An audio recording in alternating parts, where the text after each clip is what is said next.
Siaga matu target anak. Hah? 5. Oh, pitu nasa laki tadi 5. Pitu nasa ngarone 5 makun raya. Itu ngai na potong. Pitu tambah 5 berarti silosi. Memang maka dia minta saya bangga kepada umatku yang banyak keturunannya. Ya sangi mega talu pelayase. Jadi pasangi aja tempat pisau ke dia pegat talu layase.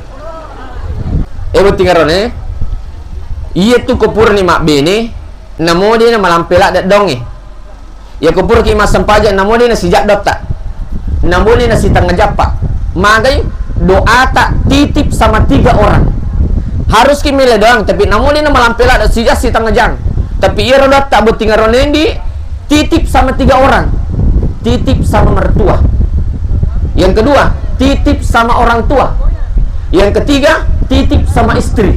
Kenapa Dinda? Karena doanya istri untuk suami makbul, doanya orang tua untuk anaknya makbul, doanya mertua untuk anak menantunya makbul. Maka upasengi titiplah doamu sama istri, orang tua dan mertua. Kenapa? Doanya orang tua, mertua dan istri itu makbul. Maka namun dia nama lampela tak pada ban di beneta maka sayangku cintaku mencinta kasat di ngaku ile dong enggak